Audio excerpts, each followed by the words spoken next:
अब आप सोसाइटी से अलग हुए, तो ये सामाजिक बहिष्कार है, सोशल एक्सक्लूजन है कि आप सोसाइटी में नहीं हो। यही डिप्रेशन है आपका। जो आप जिस डिप्रेशन की बात करते हो तो उसका कारण क्या है कि आपके आसपास में कोई नहीं है जिससे हम बात कर सकें, जिसको हम बातें बता सकें।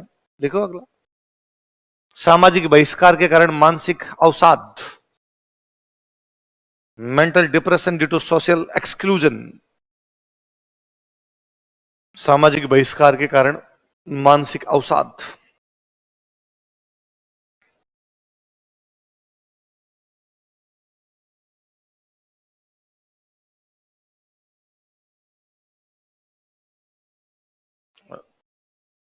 Mental depression due to social exclusion.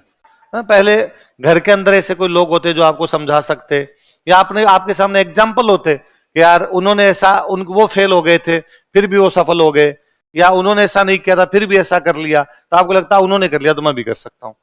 अब आप अकेले ही हो तो घर वाले एग्जाम्पल आपके पास है नहीं। तुम इस मामले में इतने खोड़ ले हुए कि तुम्हारे दोस्त भी नहीं, तो फिर किससे पूछो, कौन बताया आपको। जब मेरे को याद है भाई, मेरे 12th के बाद में समझ में नहीं आ रहा कि भाई क्या करें, अब इंजीनियरिंग करूं, मैं बीएससी करूं, मैं एनडीए में जाऊं, मैं और कोई तैयारी कर लूं। तो कॉलेज के खूब सारे सीनियर हुआ करते, रूम लेके पास में ही रहते, तो वो मेरे को अरे ये कर सकता है, तो ये कर सकता है, इसमें इस बार ये सिलेक्शन नहीं हुआ तो ये कर लेगा, अगर ये कर लेगा, 100 प्रकार के आइडियाज आते। वो खूब सारी बातें बताते। मेरे याद है एक तो भैया हमारे पास में रहा करते थे, तो मैं उनसे डेली शाम को उनके रूम पे इसलिए जाया करता कि अखबार डिस्कशन करूंगा। मैं पढ़ता था फर्स्ट ईयर के अंदर, उनकी एमए एलएलबी सब कंप्लीट थी। उनके जो छोटे भाई थे वो मेरे से 2 क्लास सीनियर थे, तो वो दोस्त थे। फिर एक बार मैं उन भैया से मिला तो मुझे लगा यार भैया तो और इंटेलिजेंट आदमी है, इनके तो अलग अलग प्रकार से आइडियाज आते हैं। मैं जाके केवल ये शाम के टाइम में उनके रूम जाता, घंटे भर आधे घंटे भर डेली, नहीं तो 2 दिन में, कभी 3 दिन के अंदर। और फिर कल अखबार में ये आर्टिकल आया था और मेरे को इसमें ये समझ में, आपका इस पे क्या कहना है। उल्टा मैं उनके पास यूं वर्ड ही लेके जाता। कल मैंने अखबार में एक नया वर्ड पढ़ा था, उत्कंठा, और मुझे ये वर्ड बड़ा अच्छा लगा वैसा। वो देखा हाँ यार, जानने की जो इच्छा होती है बहुत ज्यादा, वो अपने आप में उत्कंठा है। खूब सारे इस प्रकार के डिस्कशन होते। मैं पॉलिटिकल डिस्कशन कर लिया करता उनसे कि आजकल ये चुनाव होने वाले हैं, ये कौन जीतेगा कौन नहीं जीतेगा, 4 बातें वो बताया करते। कोई नए फैशन ट्रेंड आते, इन पे खूब सारी चर्चा कर लिया करते कि ये आजकल ये चेंज हो रहा है, ये चेंज हो रहा है। अच्छे बुरे छोड़िए, हो सकता है मेरे विचार एकदम खराब होते उसके अंदर, उनके विचार ज्यादा अच्छे होते, पर धीरे धीरे समझ में आते हाँ यार ये चीज है, ये चीज है, ये चीज। मैं उसी साल मेरे रूम के पास में एक और हनुमानगढ़ से कोई 3-4 लोग रहने के लिए आए। वो फर्स्ट ईयर में, मैं उस साल फर्स्ट ईयर में। वो तो मैं उनसे, वो हनुमानगढ़ के थे, वो पंजाबी गाने बहुत ज्यादा सुनते, तो मैं उनसे पंजाबी गानों पे खूब डिस्कशन करता कि ये जो नया पंजाबी गाना है कौन से सिंगर का है, किसने लिरिक्स लिखे हैं इसके, इसमें ये जो शब्द बोलेंगे किस लिए बोले गए हैं। इस बात पे कोई डिस्कशन हो जाता। वो क्रिकेट का बड़ा अच्छा नॉलेज रखते थे, मुझे क्रिकेट का बड़ा इंटरेस्ट आता था, मैं उनसे क्रिकेट की खूब सारी बातें सुना करता। आप जब खूब सारे लोग होते हैं ना आपके आसपास में, तब उनके साथ बातें करने में भी आनंद आता है आपको, या बातें कर सकते हैं, या मैं तो कहता हूँ टाइम भी वेस्ट किया तो समझ में आता था कि इस आदमी के साथ टाइम वेस्ट होता है, इसके पास दोबारा नहीं आना भाई साहब, इसके पास दोबारा आना है, इसके पास में टाइम वेस्ट नहीं होता है। तो अब पहले चीजें थी इस प्रकार की, तो आप भी थोड़े से हमेशा होने चाहिए आपके आसपास में, कोई सीनियर हो, कोई आपका दोस्त हो, जैसे आप यूं उद्गार फूटे, आपके गुब्बार फूटे कुछ। मेरे याद है मेरा वो जो हनुमानगढ़ का एक दोस्त फर्स्ट ईयर के अंदर साथ में, एक बार हम लड़ लिए दोनों किसी बात पे, यूं कि भाई कोई बात पे कि उसने कहा कि ऐसे होता है, मैंने कहा नहीं नहीं ये तो गलत बोल रहा है, तू ये बोल रहा है, थोड़ी तू मैं तेरे को ज्यादा बताएगा, तू इंटेलिजेंट बनता है कर फलान। फर्स्ट ईयर में पढ़ते थे, बोलचाल बंद। उसके बाद उसने रूम ही चेंज कर लिया, वो अलग रहता मैं अलग रहता।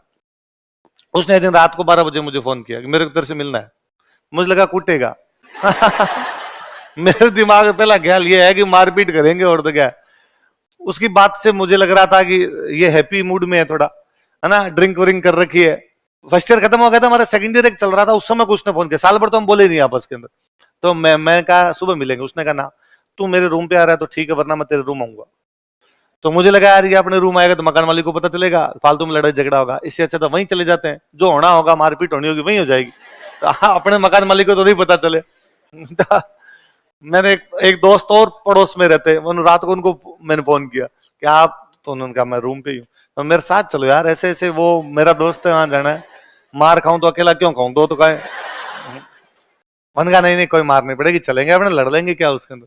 हम गए, वो आगे तैयार बैठा था, बोतल वोतल पास में रखी हुई थी उसके एकदम गया यार, हम गले मिला मेरे जागे, अगर भाई सॉरी उस दिन गलती हो गई थी, मैं कोई बात नहीं, मेरी भी गलती थी, मैं भूल गया था। फिर उसने मुझे बहुत अच्छी बात की थी उसने, मैं उसको अब तक फॉलो करता हूँ। उसने कहा यार मैंने ना तेरे बारे में खूब सोचा और तेरे में 100 कमियां यार, ये भी कमी है, ये भी कमी है, ये भी कमी है, ये भी कमी है, एटीट्यूड है, एरोगेंस। उस टाइम जो जो मेरे में कमियां थी उसने सारी गिनाई, तूने उस दिन ये किया था, उस दिन ये किया था, उस दिन ये किया था। फिर क्या, फिर मैंने पुनः सोचा, तो मुझे लगा यार तेरे में 1000 अच्छी बातें भी, तो मुझे लगता है मैं तेरी 100 कमियों की तरफ देखूं क्यों, तेरी 1000 अच्छी बातों की तरफ देखूं। मुझे उस दिन सीख मिली। मैं अभी तक भी ना किसी भी आदमी के प्रति जल्दी से विचार नहीं बनाता, कि मुझे लगता है कि ना यार मैं अभी जो विचार बना रहा हूं हो सकता है इसमें 5 कमियां नजर आ रही है, धीरे धीरे देखेंगे जिसमें विचार में अच्छी बातें भी तो होगी। अभी फटाफट अपने इस डिसीजन पे नहीं पहुंचना है, अगर इससे बात करनी इससे बात नहीं करनी। तो उसने फिर मुझे कहा, तो अब मैंने ये सोच लिया कि तेरी उन कमियों के साथ अपने कोई बात ही नहीं करेंगे, केवल अच्छी अच्छी बातों पर बात करेंगे। तो यार पॉलिटिक्स के डिस्कशन बहुत अच्छे करता है, तो क्रिकेट पे बहुत अच्छा नॉलेज रखता है, तो अपने आप से इन दोनों पर बात करेंगे, क्रिकेट पे बात करेंगे जब भी मिलेंगे और पॉलिटिक्स पे बात करेंगे। बाकी जिन चीजों पे अपनी लड़ाई हुई थी उन पे बातचीत ही नहीं। धीरे धीरे मेच्योर हुए, वो बड़ा हुआ, मैं अभी भी हम बहुत अच्छे दोस्त हैं, तो अब हम दूसरी चीजों पे भी कर लेते हैं, पर हम सीखे ना किसी के साथ रहे। लड़ाई भी उसके बाद ही थी, बात सीखी। तो मैं अभी भी मेरे कोई आसपास में कोई दूसरा भी इस प्रकार की बात कहता ना, कि जैसे मेरा कोई दोस्त है और मेरा दोस्त एक तीसरा दोस्त उसके बारे में कहता है भैया यार उसके साथ मत बैठा करो रे, और वो इतना अच्छा नहीं, तो मैं वापस उसको मेरा इंसिडेंट याद दिलाता हूँ ना, तू उसको शायद दूसरे नजरिए से देख रहा है, मेरा पर्सपेक्टिव अलग है, हो सकता है कल को मैं भी गलत हूं और तू सही हो जाए, पर यार टेक टाइम, थोड़ा समय लेते हैं, देखते हैं यार इसकी कुछ अच्छी बातें होगी जो मुझे हिट की होगी, तभी तो अपने इसके साथ अच्छे संबंध बने होंगे। तू भी इस तरीके से देख हो जाए। थोड़े दिनों बाद वो भी कहता है ना भैया आपने वो बताया था, थोड़ी अच्छी बातें तो है यार, ये जरूरी नहीं हर बार मैं सही हूं, मैं गलत हूं, मैं कहूं यार तुम सही थे, है तो लिचड़ी। अब निकल सकती है इस प्रकार, पर ये कब है, जब आपके पास लोग होंगे। और जब इस प्रकार के डिस्कशन होते हैं तो डिप्रेशन नहीं आता, ये वाला खत्म होता है सबसे पहले, कि आपके पास करने के लिए खूब सारी बातें होती है, अब तुम केवल ये सोचते रहते हो, एक एक बात सोचते रहते हो, तो खूब सारी चीजें अलग अलग आती है। मैं बता रहा हूँ, बीकानेर में एक जो सीनियर थे हमारे, मैंने उनसे एक बार तो ये डिस्कशन किया कि यार मैंने एनिमेशन में डिप्लोमा कर लिया, मेरा उसमें सिलेक्शन नहीं हो रहा, मेरा उसमें सिलेक्शन नहीं हुआ, और इधर ये मेरी ग्रेजुएशन भी अब चल रही है, इसके बाद भी मैं क्या करूंगा क्या नहीं करूंगा मेरे समझ नहीं आ रही। मैंने इंजीनियरिंग नहीं की, मेरे दोस्तों ने इंजीनियरिंग कर ली, वो कहीं जॉब लग जाएंगे, मेरी जॉब लगेगी नहीं, घर वाले कहेंगे जॉब नहीं लग रही। तो उन्होंने मेरे को सोच कहा कि तू अच्छा बोलता है, उस समय के हिसाब से उनको लगा कि अच्छा तू आकाशवाणी में काम कर ले। मैं कहा हाँ, समाचार सुना तू। मैं कहा हाँ, अब मुझे लगता है कि यार नहीं मैं अच्छा नहीं बोलता हूं, मेरा हिंदी का प्रोनाउंसिएशन सही नहीं है, और आकाशवाणी वाले मुझे जाति निकाल देते। पर मुझे उसको उनकी बात को सुन के लगा हाँ यार, सुबह सुबह यूं आए समाचार और मैं बोलूं है कि आज के समाचार प्रभात में मैं राजवीर सिंह चलकोई आपके साथ हूं। अब हम सुनेंगे अंतरा, तो मैं 2-3 दिन उस माहौल में रहा, कह रहे यार जोरदार। तो फिर मैंने और याद किए कि यार मैंने रेडियो पे कौन कौन से अच्छे वो सुने हैं, उद्घोषक सुने हैं जिनकी अच्छी अच्छी बातें। मुझे याद आया कि मेरे सबसे फेवरेट जो उन दिनों में रेडियो खूब सुना हुआ, मेरा खूब रेडियो सुना हुआ गांव के अंदर, रेडियो पे सबसे अच्छे हमारे उस साइड में रेडियो सुरतगढ़ पकड़ता। रेडियो सुरतगढ़ पे राजेश जी चड्ढा एक कार्यक्रम किया करते थे, हेलो मन भावन। मंगलवार को एक कार्यक्रम आता रात को 9 से 10 बजे, उसमें फोन करते और फोन करके आपको गाने सुनाए जाते। विविध भारती का एक कार्यक्रम आता हेलो फरमाइश, रेडियो सुरतगढ़ एक कार्यक्रम चलाया करता हेलो मन भावन। उसमें मुझे राजेश जी चड्ढा यूं बड़े अच्छे लगते कि अरे यार ये कितने अच्छे बोलते हैं। मैंने पहली बार उनसे ये सुना था कि उसमें किसी ने फोन किया गाना सुनने के लिए, तो वो केवल गाना नहीं सुनाते, बातचीत भी करते। तो फोन आता, अच्छा तो आप कहां से बोल रहे हैं, अगला कहता कि मैं रायसिंह नगर के, वो आसपास के गंगानगर के क्षेत्रों से ही बोलते, रायसिंह नगर के फलाने फलाने गांव से बोल रहा हूँ। अच्छा आप क्या करते हैं इस समय, तो मैं इस समय एमए कर रहा हूँ ज्योग्राफी के अंदर, आगे आपका क्या करने का प्लान है, कि मैं आगे नेट करना चाहता हूँ। मुझे याद है मैं 9th में पढ़ता था, मैंने मेरे पापा से पूछा था कि नेट क्या होती है, इसने अभी रेडियो में बोला मैं नेट करना चाहता हूँ, नेट क्या होता है। पापा ने बताया ये ऐसे टेस्ट होता है, इसमें बाद में एमए करने के बाद में होता है, फिर तू इसके माध्यम से पीएचडी कर सकता है, इसके माध्यम से असिस्टेंट प्रोफेसर बन सकता है। पता चला यार ये कोई चीज है। मुझे उनका एक अभी भी याद आता है, एक किसी लड़की ने उनको फोन किया, उधर से कोई सरदारों की सिखों की लड़की, कौन बोल रहा है, उसने कहा मैं बलजिंदर कौर बोल रही हूँ। अच्छा तो कैसे फोन मिला आज आपने हमें, कि मुझे वो एक उत्सव मूवी का गाना सुनना है, मन क्यों बहका रे महका आधी रात को। अच्छा और कौन सुनना चाहता है इस गाने को, और तुम्हारे साथ कौन है, किसकी चॉइस है ये गाना, कि मेरे पापा की चॉइस है, मेरे साथ मेरे पापा और मम्मी भी है। अच्छा मुझे आज पता चला पापा मम्मी के नाम नहीं होते, उनका नाम पापा और मम्मी होता है। तो कहे नहीं नहीं, पापा का नाम मेरे ये है, मम्मी का नाम ये है। फिर वापस कहते आज हम आपको गाना सुना रहे हैं उत्सव मूवी का, फलान जी की आवाज में, फलान जी के लिरिक्स लिखे हुए, इन इनकी फरमाइश पर, अब आप सुनिए अगले 2 मिनट तक गाना। मेरे वो बचपन की स्मृतियां थी राजेश जी के बारे में, क्या आ रही है। और मेरा हमेशा यूं था कि यार वो एक व्यक्ति है सूरतगढ़ में जिनको मैं जानता हूं केवल रेडियो की आवाज के माध्यम से। मैं 11th में जब आया तो मेरे 2 रूममेट सूरतगढ़ के, वो जैसे ही नए दोस्त बने, मैंने हाथों हाथ उनको पूछा कि यार रेडियो सूरतगढ़ के अंदर एक राजेश जी चड्डा है, आप लोग उनको जानते हो। उन्होंने कहा हाँ, वो जो आकाशवाणी में बोलते हैं वो, तो उनके बेटे यार हमारे साथ पढ़े हुए। मगर यार मैं कभी तुम्हारे पास आऊं, मेरे को उनसे मिला सकते हो, मेरे को यार उनकी आवाज बड़ी अच्छी लगती है। उन्होंने कहा हाँ। मेरा कभी सूरतगढ़ जाना ही नहीं हुआ।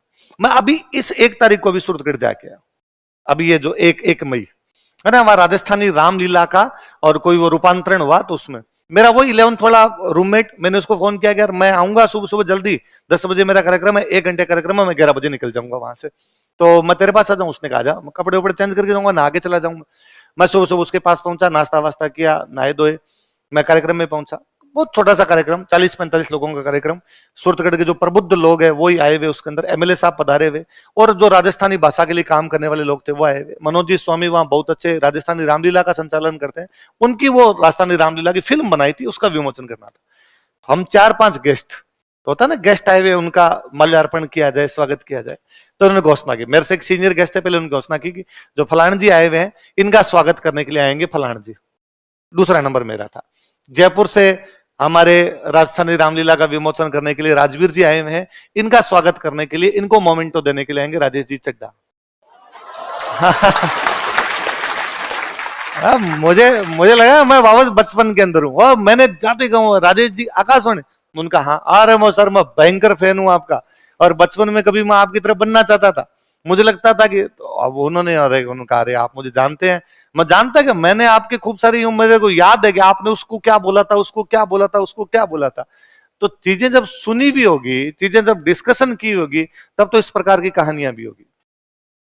न रेडियो सुना, न कुछ देखा, न आपके कुछ दोस्त हुए, फिर तो पश्चिमी करनी है, ले दे के अपने हाथ में और है ही क्या।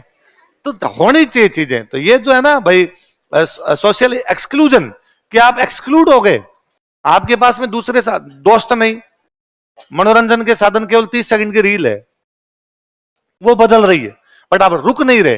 जबकि वो मैं बता रहा हूं रेडियो कार्यक्रम 3 बजे से लेके रात को 9 बजे तक विविध भारती पे कोई ना कोई कार्यक्रम आता है। मुझे याद है एक कार्यक्रम आता था पिटारा, पिटारा ना, एक कार्यक्रम था सखी सहेली, महिलाओं की बातचीत होती, मैं वो भी सुनता था। 2 महिलाएं बैठ के बातें करती कि अब तो गर्मी आ गई है, गर्मी में तो आम का अचार बनाते होंगे, कैसे बनाते होंगे बताओ। और वो को दूसरी उसके बता देगा आम के अचार में मुझे ये लगता है कि किन किन चीजों का प्रयोग करना चाहिए, सौंफ डाल दे तो आम का अचार अच्छा हो सकता है। अपने बेटे बेटे सुनते, अच्छा सौंफ डालने में अच्छा हो सकता है क्या, है ना।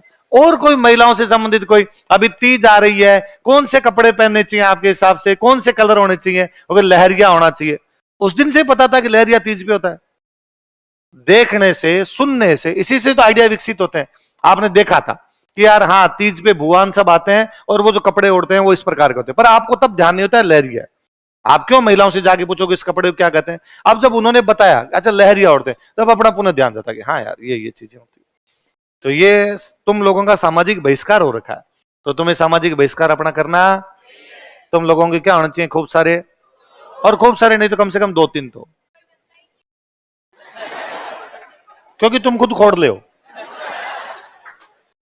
आप ना मेरे को अरुणाचल प्रदेश ले जाके छोड़ दो, है ना, मैं उनकी भाषा नहीं समझूंगा ना, उसके बावजूद अगले दिन 5 दोस्त होंगे। ये इशारों इशारों में बात करके दोस्त बनाए हो। अब बात करनी पड़ती है, आप लोगों से मिले, लोगों से बात करें। मैं जिन जिन दुकानों पे जाता हूं ना, अब छोड़िए, अब तो आप ये कह सकते हो कि सर पहचानते होंगे लोग इसलिए बन जाते हैं, बाकी मैं पुराने टाइम भी जिस किसी दुकान से सामान खरीदा होगा मैंने, और 5-7 बार सामान खरीदा होगा, वो दुकानदार जानता है मुझे। वो भले ही मैं कभी रहा हूंगा तो मेरे पास में डेयरी बूथ वाले भैया रहे होंगे, वो मुझे जानते होंगे। वो भले पास में परचून के सामान वाले रहे होंगे, उनसे मैंने उधार लिया होगा, वो मेरे को जानते होंगे। भाई स्टूडेंट लाइफ में तो उधार सबसे आवश्यक होता है। तुम उधार नहीं लाते सामान, हे भगवान तुम यदि सामान उधार नहीं लेते हो, ये हो ही नहीं सकता कि दुकानदार आपको उधार नहीं दे। ये विश्वास जमाना पड़ता है। 5 बार नगद लाना पड़ता है, 6ठी बार कहना पड़ता है भैया कल दे के जाऊंगा, और कल देने होते हैं, 2-3 बार आप देते हो, फिर वो महीने भर की चलती है। महीने, और स्टूडेंट लाइफ में जैसे ही होता था, मुझे तो याद है महीने भर का दूध वाला का हिसाब जाके पूछे कितने, 1700 रुपए हो गए, जाके देखा थे, अब 1 महीने और देना, मना मत करना। उल्टा मेरे तो ये था, मेरे जितने रूममेट थे वो मेरा नाम लेके आते। तो हमारा तो एक रूममेट था, उसने, वो आया गांव से आया तो उसने मेरे को रुपए जमा करवा दिए, नया नया आया कि भैया ये रुपए है मेरे, खर्चा जो आ गया। थोड़े दिन बाद उसने कहा मुझे गांव जाना वापस। कोई गांव नहीं जाना बेटा रे, गांव जाना क्या करेगा गांव जाके, भैया मन नहीं लगता मेरा यहाँ पे। मगर नहीं, मन सब लगा देंगे, हम तो इधर ही रहे अपने। अब मैं उसको पैसे नहीं दे रहा, और पैसे कहां से लाए, गांव जाने के लिए उसके पास पैसे होने चाहिए। तो उसने दिमाग लगाया, खैर दुकान वाले जो है ना भैया के नाम से उधार देते हैं उधार क्या देते हैं, उधार देते हैं दूध दही ये देते हैं उसने जाके एक दिन तुक्का मारा कि 400 रुपए उधार चाहिए, भैया ने मंगाए। दुकान वाला क्यों पूछे, मेरा विश्वास जमाया हुआ था भाई साहब 2-4 साल का, दे दिए। वो उधर से सीधा बस चढ़ा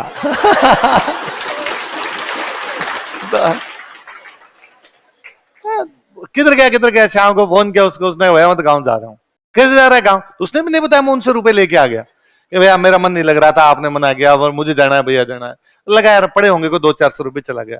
दूसरे दिन को एक हमारा रूममेट और दूध वाली दुकान पे गया, तो उन्होंने कहा वो 400 रुपए भी कल वो लेके गए थे भैया जो आते हैं हमेशा दूध लेने के लिए। क्यों, कि उन्होंने कहा था राजवीर जी ने मंगाया। राजवीर जी 400 रुपए क्यों मंगवाएंगे तेरे से वापस, मुझे लगा हो सकता है कोई केस नहीं हो, चाहिए होंगे, किसी भी कारण से हो सकता है।